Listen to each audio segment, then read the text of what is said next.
Hello guys. आज मैं आपके लिए क्लास 10th के रियल नंबर से एक्सरसाइज 1.2 का क्वेश्चन नंबर 3 लेके आया हूँ। क्वेश्चन नंबर 3 में दिया है prove that the following are irrationals. इसका जो पहला पार्ट है 1/√2, इसको हमें इरेशनल बताना है। तो ये ऑलरेडी एक इरेशनल नंबर है।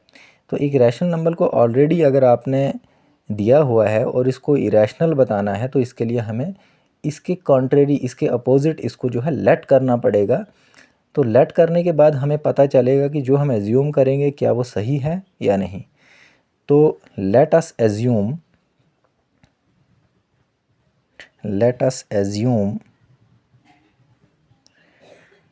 That 1/√2 is a rational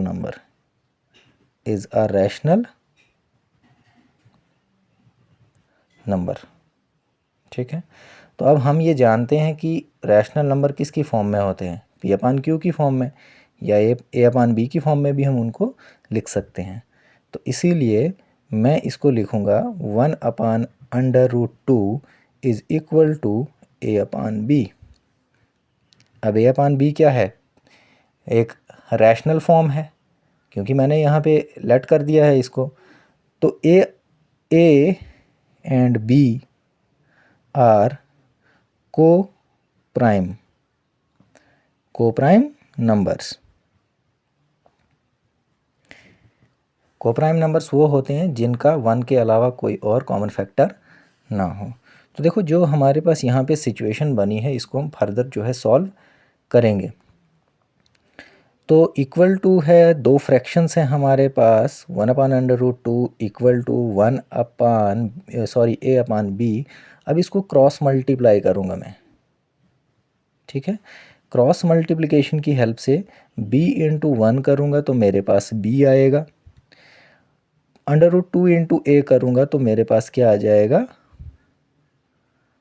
√2A, ठीक है। अब √2A में जो है मेरे पास आ चुका है। अब यहाँ पे √2 के साथ जो A है ये किस में है? मल्टीप्लिकेशन में है ना, √2 के साथ। तो ये साइड चेंज करके जो है B के डिवाइड में चला जाएगा। तो B/A हो जाएगा इक्वल टू हमारे पास √2 जो है वो अकेला बचेगा। तो अब हम देख सकते हैं कि यहाँ पे जो सिचुएशन बनी है, एक रैशनल फॉर्म बनी है जो कि B/A की फॉर्म में बन रहा है, और एक ओनली √2 है। तो √2 जो है वो ऑलरेडी एक इरेशनल नंबर है। तो कभी भी हमने इंट्रोडक्शन में इस चीज़ को पढ़ा है कि कभी भी रैशनल नंबर जो है वो एक इरेशनल नंबर के इक्वल नहीं होता है। तो हम यहाँ पे लिख सकते हैं कि rational number is not equal to irrational number. Irrational number. अब यहाँ पे रैशनल फॉर्म क्या है? B/A, और इरेशनल फॉर्म क्या है? √2। अब ऐसा क्यों हुआ? ऐसा इसलिए हुआ, this contradiction arises because of or wrong assumption। हमने जो रॉन्ग एज्यूम्पशन लिया है कि late us assume that 1/√2 is a rational number, ये जो हमने एज्यूम किया था वो हमारी एज्यूम्शन गलत है। वो हमारी एज्यूम्शन गलत होने के बाद हम ये कह सकते हैं देयरफॉर 1/√2 इज़ अ इरेशनल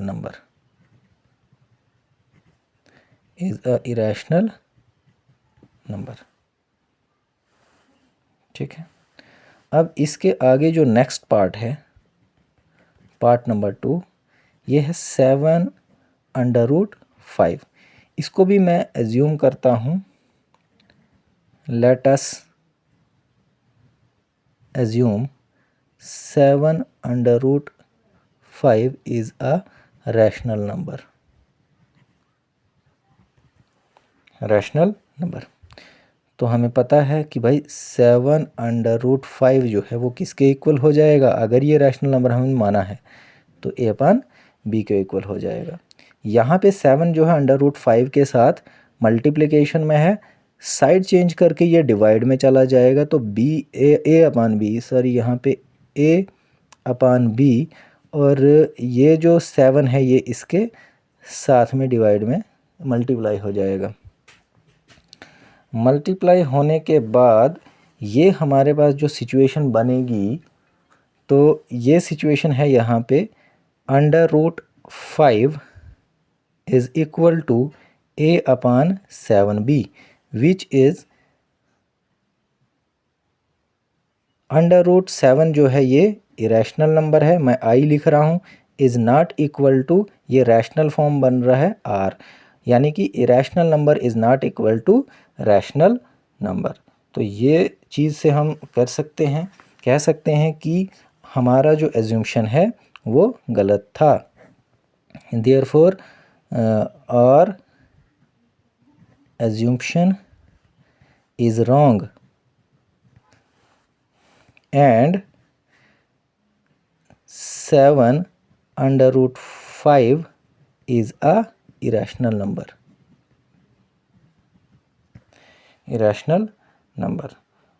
तो गाइज पार्ट नंबर 3 जो है मैं नेक्स्ट पेज पे आपके लिए करता हूँ।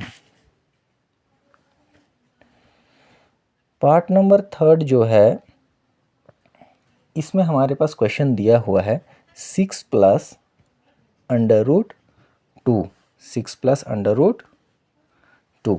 तो इसको भी हम मान के चलते हैं, let us assume 6 plus under root 2 is a rational number, is a rational number, ठीक है। तो 6 प्लस अंडर रूट 2 किसके इक्वल हो जाएगा, a अपान b के इक्वल हो जाएगा, ठीक है गाइज। अब यहाँ पे हमारे पास दो टर्म्स है, एक 6 है और एक अंडर रूट 2 है। तो 6 जो है ये उस साइड चला जाएगा तो माइनस का हो जाएगा, क्योंकि यहाँ पे प्लस का है, तो ये a अपान b माइनस का 6 हो जाएगा। अब 6 के नीचे कुछ भी नंबर नहीं, हम डिनोमिनेटर में 1 लिख सकते हैं। तो यहाँ पे लेने के बाद हमें क्या करना है, दो फ्रैक्शंस के बीच में अगर प्लस या माइनस है तो हमें डिनोमिनेटर सेम करने होते हैं, तो हम एलसीएम लेंगे। टेकिंग एलसीएम लिख रहा हूँ यहाँ पे, एलसीएम। अब मुझे डिनोमिनेटर सेम करने हैं, b के साथ कोई ऐसा नंबर मल्टीप्लाई करूँगा कि ये b ही रहना चाहिए, तो इंटू 1 कर देता हूँ, तो जो नीचे मल्टीप्लाई किया वही मुझे ऊपर भी करना होता है। अब यहाँ पे 1 है तो मुझे b बनाना है, तो इंटू b कर देता हूँ, तो जो नीचे मल्टीप्लाई किया वो उसी को ऊपर भी करना होता है। तो यहाँ पे under root 2 is equal to a into 1 करेंगे तो हमारे पास a रहेगा, बीच में माइनस का साइन है, 6 इंटू b करेंगे तो हमारे पास 6b रहेगा, अपान में दोनों जगह पे b बन रहा है, क्योंकि b इंटू 1 भी b होता है और 1 इंटू b भी b होता है, तो इसको मैं एक बार लिख सकता हूँ। तो देखिए गाइज, यहाँ पे जो सिचुएशन बन रही है फिर से सिमिलर हो रहा है कि यहाँ पे एक इरेशनल नंबर है, यहाँ पे एक इरेशनल नंबर है, अंडर रूट 2 एक इरेशनल नंबर है। तो इरेशनल नंबर कभी भी रैशनल नंबर के बराबर या फिर रैशनल फॉर्म के बराबर नहीं होता है। So it is not equal to a minus 6b upon b। तो this therefore this contradiction arises because of our wrong assumption, because of our wrong assumption, ठीक है गाइज। तो हम कह सकते हैं and 6 plus under root 2 is a irrational number, irrational number.